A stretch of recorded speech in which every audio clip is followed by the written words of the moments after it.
Good evening. On behalf of the commissioners and staff, I would like to welcome you to the June 22nd, 2023 City of Roseville Planning Commission meeting.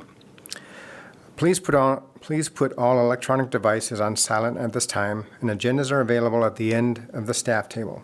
If you plan to speak at tonight's meeting, complete a blue speaker card and return it to the staff table. As a reminder, Planning Commission meetings are broadcast live and replayed throughout the week on Consolidated Communications and Comcast. I'll now call the meeting to order. Lupe, may I please have a roll call? Yes. Commissioner Brashears? Here. Commissioner Jensen is absent, excused. Commissioner Hagenjos? Here. Commissioner Pryor is absent, excused. Commissioner Randolph? Here. Vice Chair Covington is absent, excused. And Chair Martin. Here. All right. Commissioner Hagenjos is going to lead us in the Pledge of Allegiance.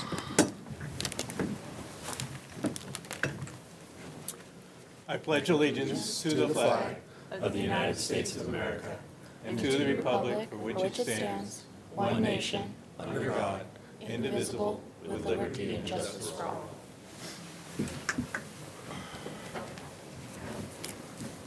Thank you, Commissioner Hagenjos. Lupe, can we please have staff introductions? Yes. Good evening, Commissioners. Lupe Nelson, Recording Secretary. Good evening, Commissioners. Joe Mandel from the City Attorney's Office. Good evening, Chair Martin and Commissioners. Greg Bitter, Planning Manager. Good evening, Chair Martin and Commissioners. Derek Ogden, Senior Planner. Good evening, Shelby Maples, Associate Planner. And good evening, Commissioners. Matt Todd, Principal Engineer. Great, thank you. Next up on the agenda is public comments. The public comment period is a time for anyone who would like to address the Commission on any item that is not on tonight's agenda. When addressing the Commission, please state your name for the record and limit your comments to 3 minutes. Is there anyone who would like to speak and address the Commission on an item that's not on tonight's agenda? Hearing none, I will now close the public comment period. So next up is the consent calendar. The consent calendar consists of routine items that may be approved under one motion as recommended in the staff reports. However, each item may be considered separately upon a request by the audience, Planning Commission, or staff.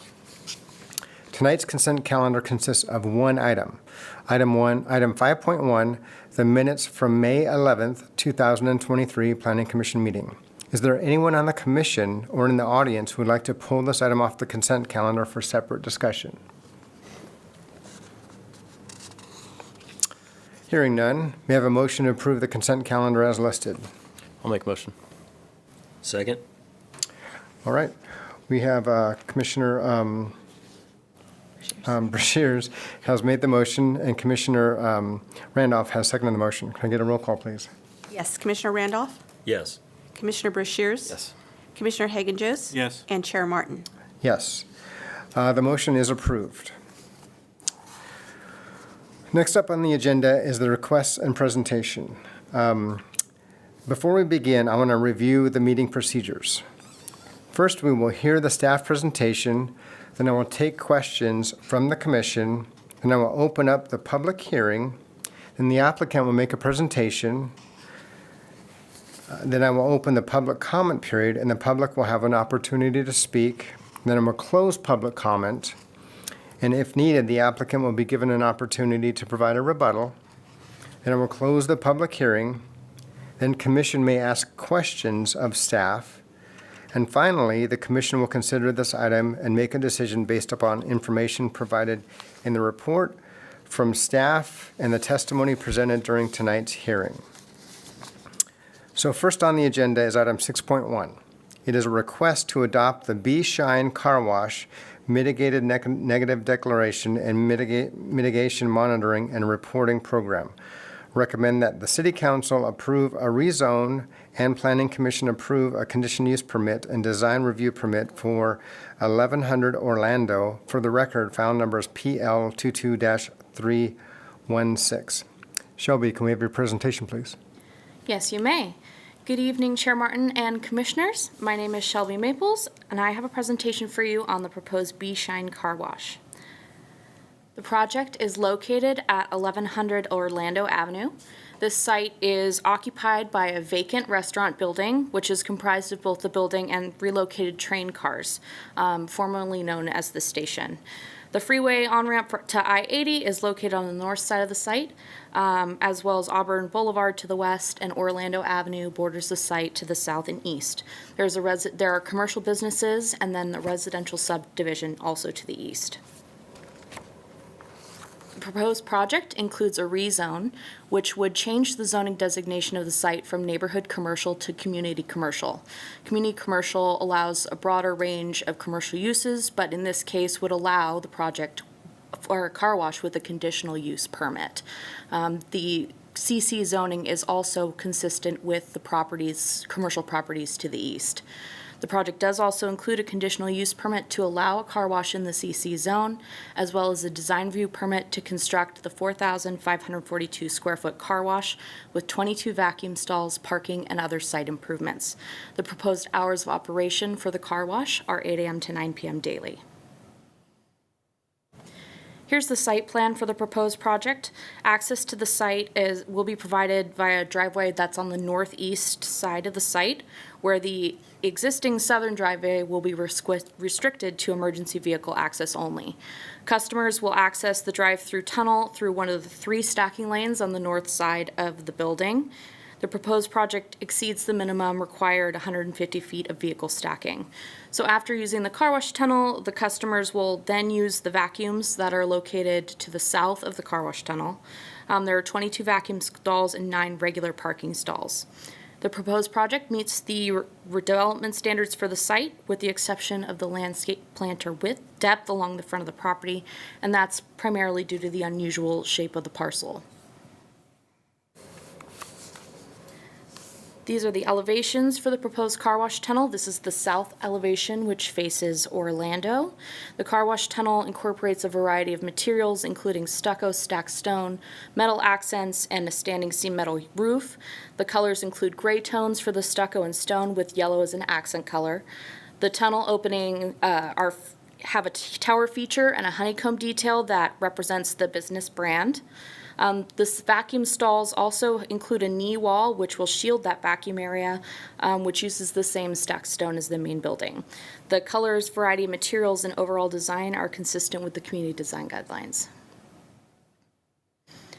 An initial study mitigated negative declaration was prepared for the proposed project, including a noise study, which showed that the project would have no significant impact on the neighboring residential uses. The mitigation measure was included for the unanticipated discovery of cultural resources, as this is a standard mitigation measure that's applied to projects. And since this project is located in the infill area, it did not currently apply.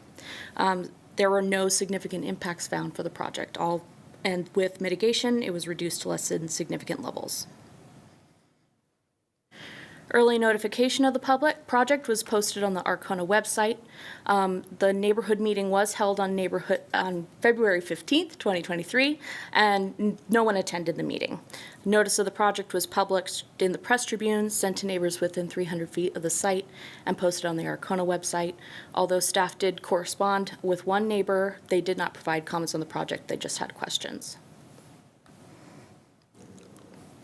In conclusion, the project is consistent with the goals, policies, and standards of the zoning ordinance, general plan, and community design guidelines, and the project will not be detrimental to the public health, safety, and welfare, and the required findings can be made. Therefore, staff recommends that the Planning Commission adopt the mitigated negative declaration and take the actions listed here on the slide. Thank you, and I'm available for any questions. That's great. Thank you, Shelby. Commissioners, are there any questions for staff at this time? No questions? Okay, so then I will now open the public hearing. I'd like to invite the project representative for this item to address the commission. Good evening, Commissioners. I am Kurt Wagenknecht with K-12 Architects, representing the owners tonight.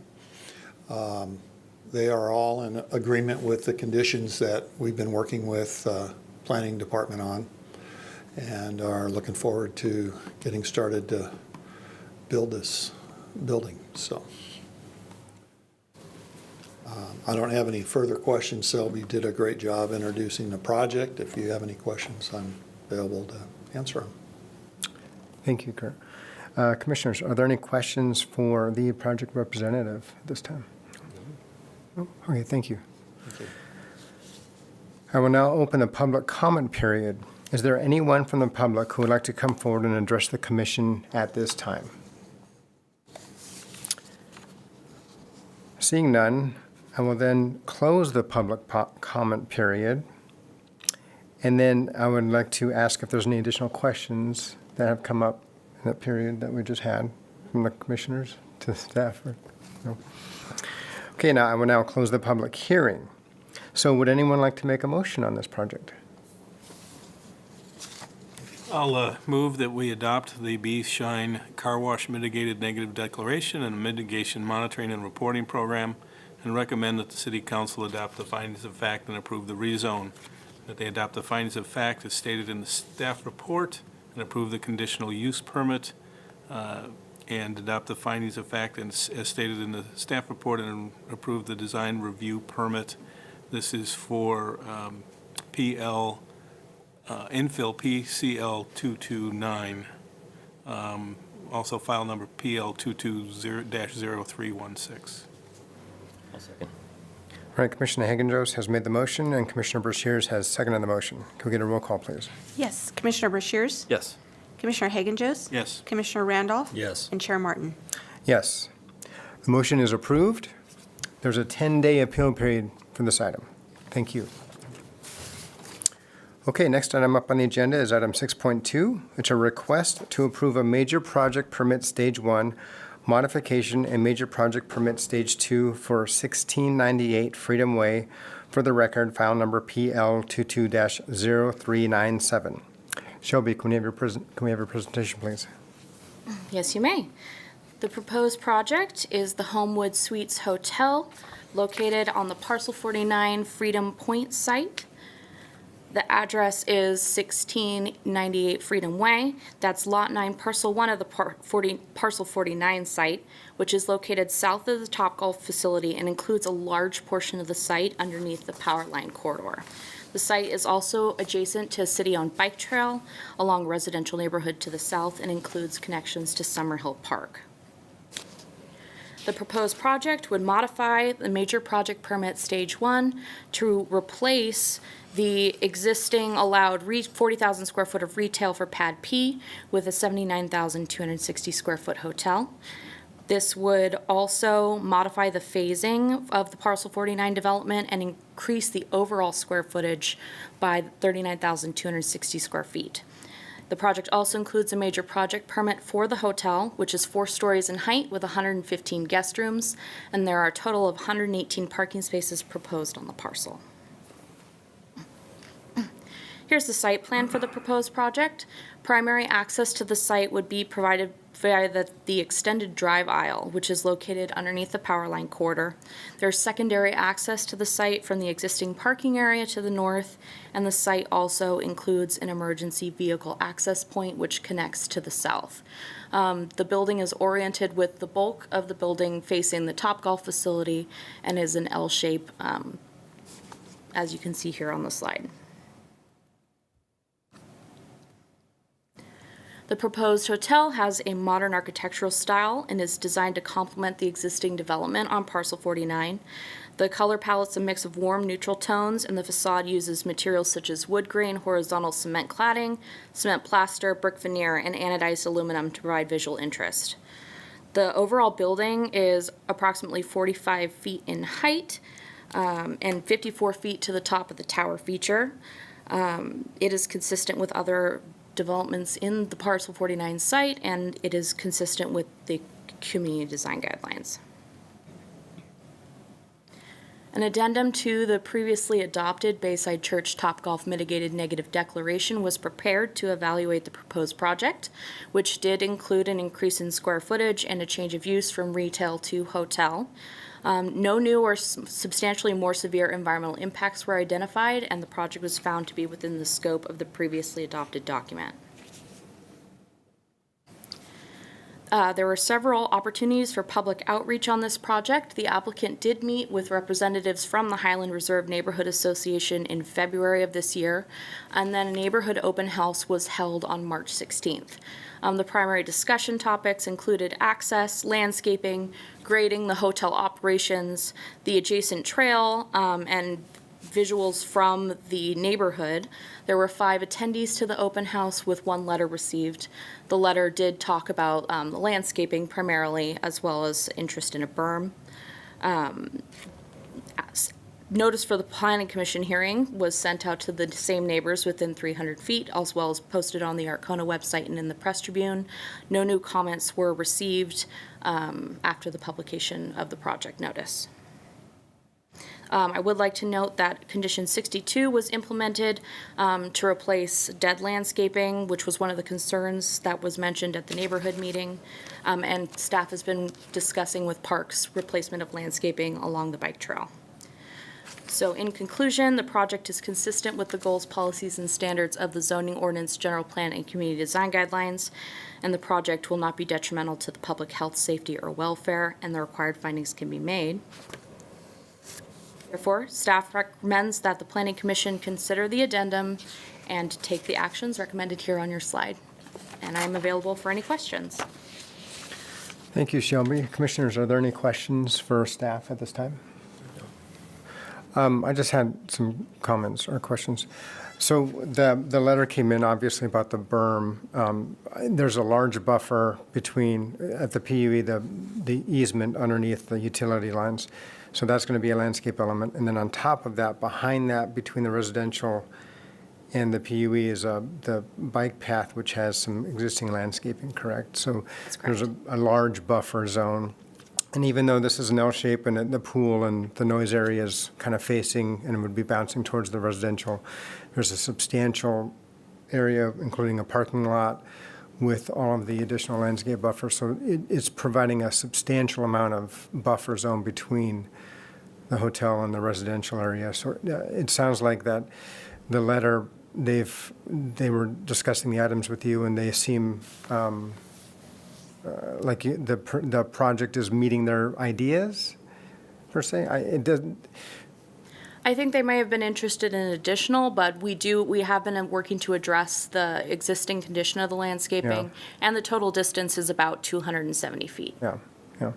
And then that item, the new item added in for the landscape replacement of dead plants, is that going to be for just this site location, or will that be for that buffer bike path area as well? Is it?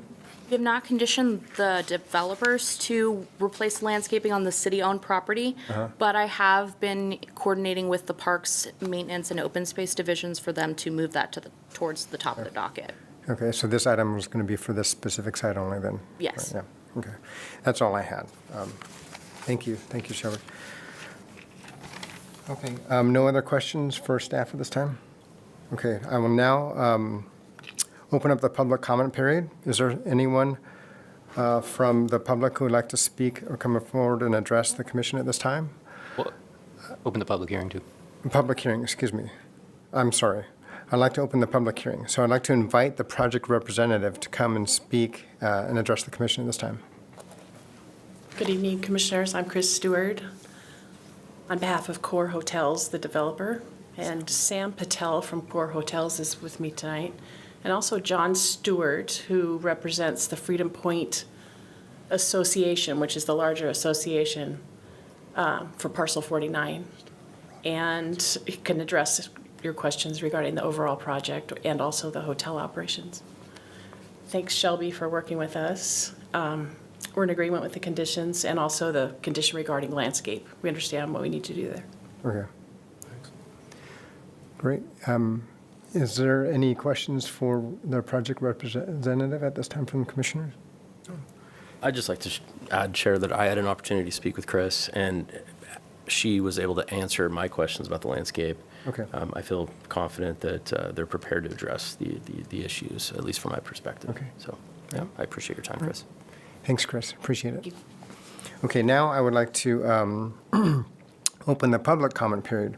Is there anyone from the public who would like to come forward and address the commission on this item? Okay, seeing none, I'll now close the public comment period and then ask if there's any final questions from commission to staff or representative. Okay. So since there are no more questions, I will now close the public hearing. And then I'd like to ask if any commissioners would like to make a motion on this item. I'll go ahead and make a motion that the Planning Commission consider the addendum to the NCRSP PCL 49 Bayside Church Topgolf Mitigated Negative Declaration, adopt the 2 findings of fact, and approve the major project permit stage 1 modification subject to 5 conditions of approval. Adopt the 2 findings of fact and approve the major project permit stage 2 subject to 72 conditions of approval.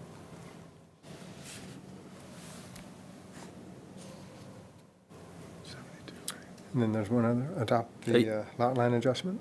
Is that, wasn't that? Let's see. That's on 6.3. That's, Am I on the wrong one? that's the next item. Whoops, my apologies. Chair, I'll second that motion. Okay, great. Commissioner Bashir has made the motion, and Commissioner Randolph has seconded the motion. Can we get a roll call, please? Yes, Commissioner Hagan-Jost? Yes. Commissioner Randolph? Yes. Commissioner Brashears? Yes. And Chair Martin. Yes, the motion has passed. There's a 10-day appeal period for this item. And then before we jump into section 6.3, I believe Commissioner Brashears. Yes, Chair Martin, I've got a client who has a financial interest in item 6.3, and I would need to recuse myself Okay. from this item. All right. We'll wait while you go ahead and step off. Okay. Is that unlocked? Okay, yeah, That's unlocked. Until he gets in there. yeah. And then he's stuck. We're going to lock that door, right, from the Yes. outside? And before we move forward with item 6.3, we've lost our quorum, so.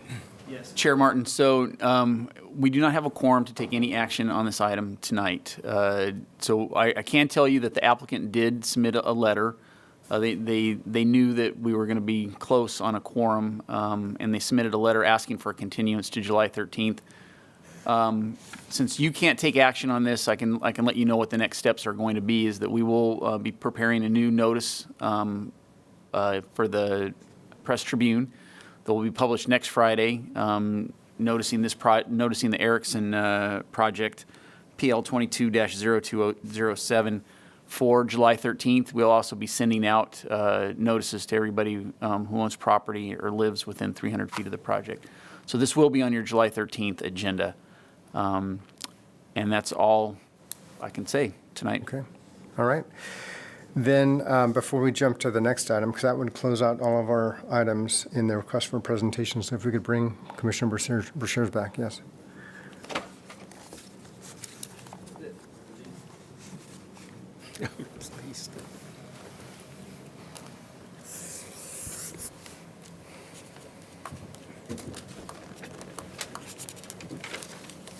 All right, next item up on the agenda is the Commissioner Staff Report. So are there any reports from staff at this time? Yes, I'll just let you know that on July 13th, there will be a fairly full agenda of items. Obviously, the Project 6.3 on tonight's agenda will be re-agendized for the 13th. We also have, I think, at least 3 other projects that will be coming before you. And as we typically do, the first meeting in July, the first meeting after the fiscal year, we will be asking the commission to vote on a new chair, vice chair, and also representatives for the design committee representative and alternate. We typically do that in the first meeting of July. So you have that to look forward to. I know for a fact that we have at least one item that we're currently have scheduled for July 27th. So while we let you off with a light spring, we're going to fill the summer up with meetings. The final thing, I just want to let you know, at your last meeting, May 11th, the grocery outlet project was approved. That was appealed. Donald Mooney, on behalf of an organization called the Protect Our Roseville Neighborhoods, filed an appeal. If you recall, Mr. Mooney submitted a letter. The contents of that letter were pretty much the same in the appeal letter. So that will be agendized for the city council to consider that appeal on July 19th. Just so you know, and when we, after the council acts on that, I'll report out as to whether they upheld your decision or not. And I think that's all. Anything, Derek, that I missed? I don't think so. Yeah. All right, thank you. Any questions from commissioners to the staff for the report? I think so. Okay, then, next item is an adjournment. Can I get a motion to adjourn? I'll make a motion to adjourn. I'll second. Commissioner Brashears has made the motion. Commissioner Randolph has seconded the motion. All in favor? Aye. Aye. We are adjourned. Thank you.